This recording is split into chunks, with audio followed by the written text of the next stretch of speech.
He had his nose, his jawline, his father's eyes, and David had been told 7 years ago that his baby had died.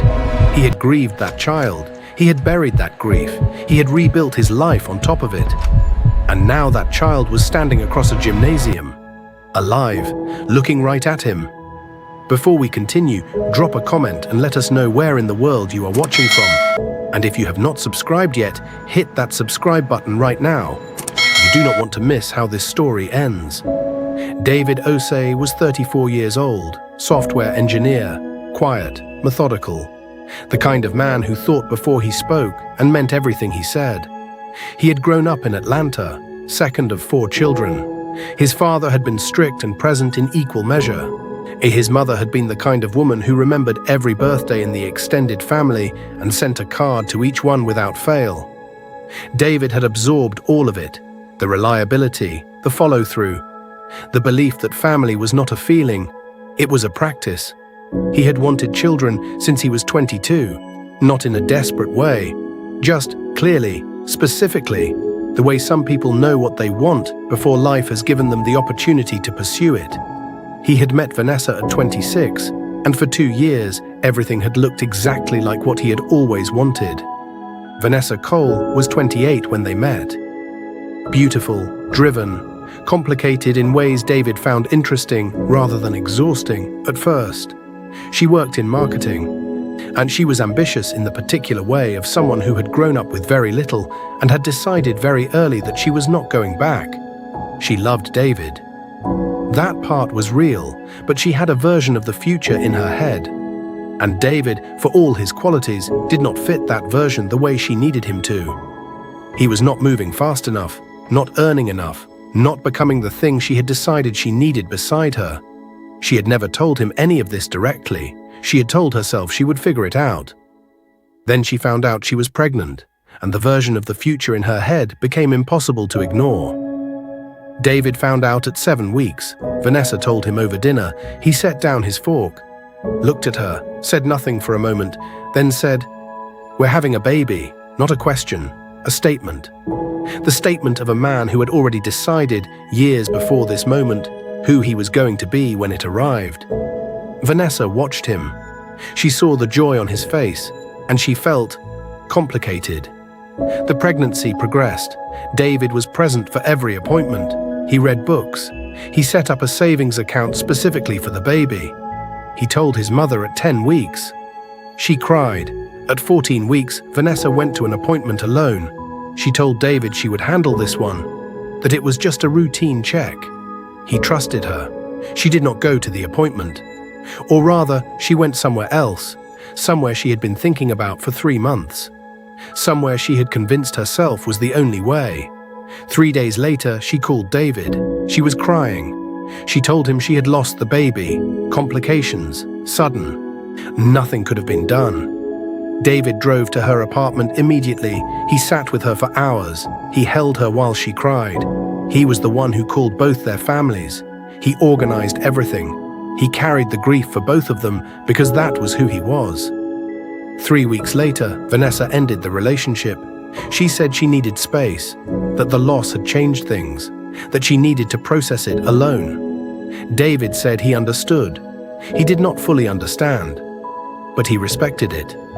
6 months after that, Vanessa moved to a different city. David grieved. The relationship, the baby, the future he had already started building in his head. Then he rebuilt. The way he did everything, methodically, quietly, completely. 7 years passed. David was promoted twice. He bought his first house at 31.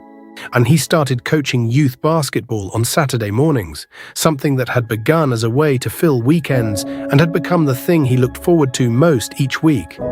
He dated, nothing serious. He was not closed off, just careful. The kind of careful that comes from having been hurt in a way you never fully explain to anyone. He had never told anyone the full story of Vanessa, not even his brother Marcus. Some things you carry quietly. Then came the Thursday evening, the school science fair. His nephews project on ecosystems, a gymnasium full of families, and across the room, a woman he had not seen in 7 years. holding a boy's hand. He recognized Vanessa immediately. 7 years. She looked almost the same, but it was not Vanessa he was looking at. It was the boy, 6 years old, maybe 7, wearing a blue jacket, looking around the gymnasium with the wide, curious eyes of a child taking everything in. David could not move. His nephew said something beside him. He did not hear it. The boy turned, looked directly at David. For 3 seconds, neither of them moved. Then the boy looked away, tugged Vanessa's hand, said something David could not hear. Vanessa looked up.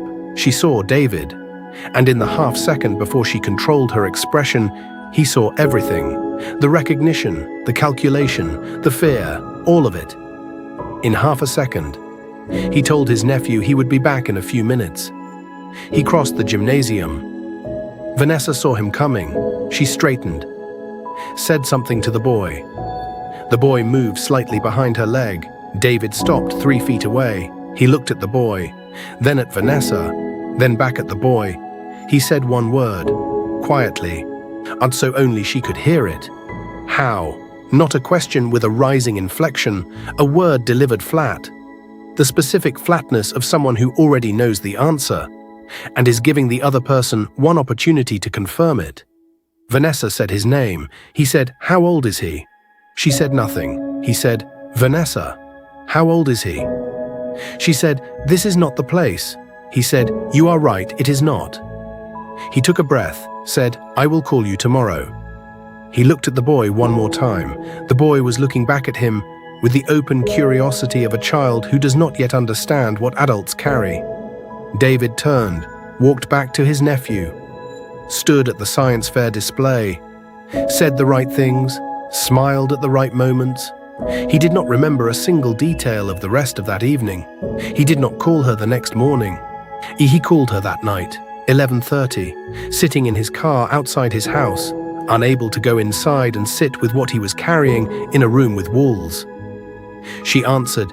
He said, "Tell me the truth, all of it." Vanessa was quiet for a long time. Then she told him. She had not lost the baby.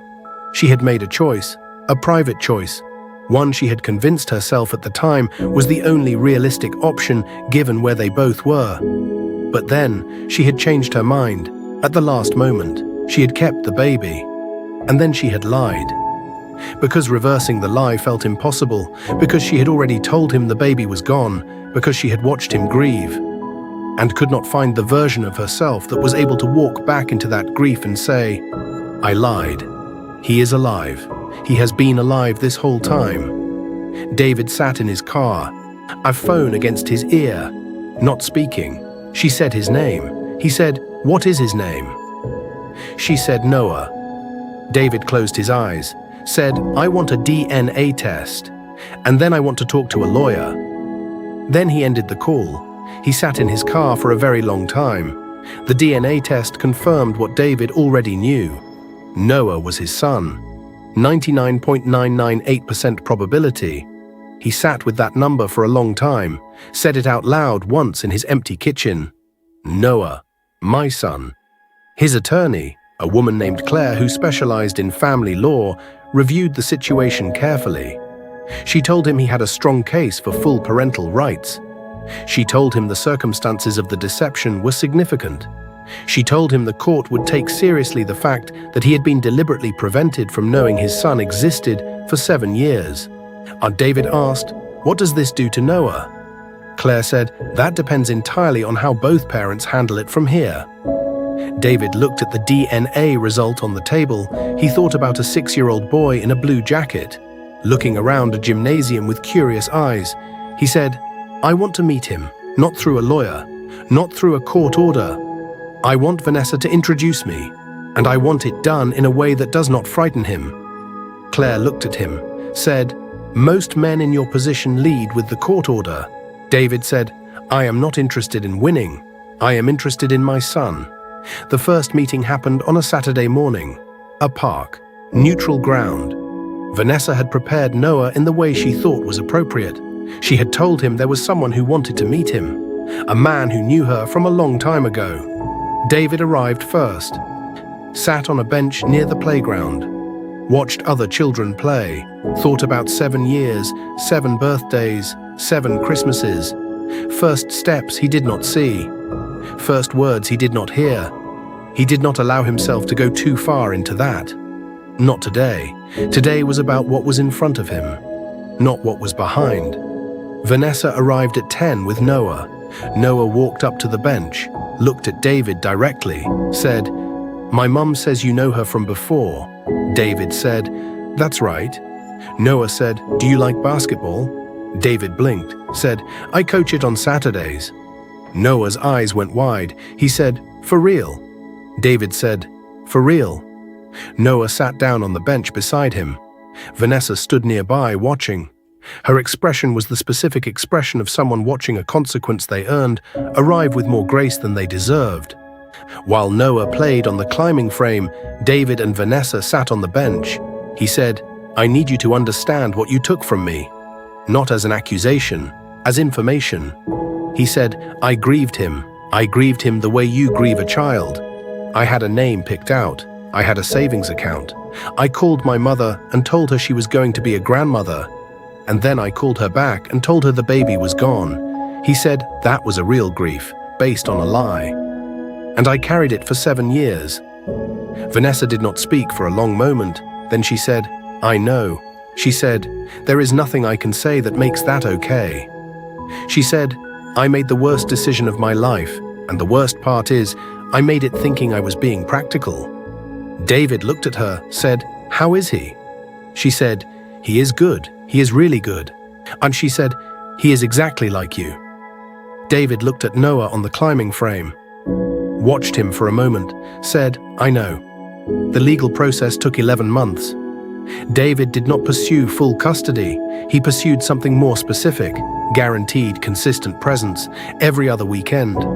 Wednesday evenings, school events, birthdays, his son's life entered completely and permanently. The court granted it without contest. Vanessa did not fight it. She cooperated with everything. David's attorney noted this.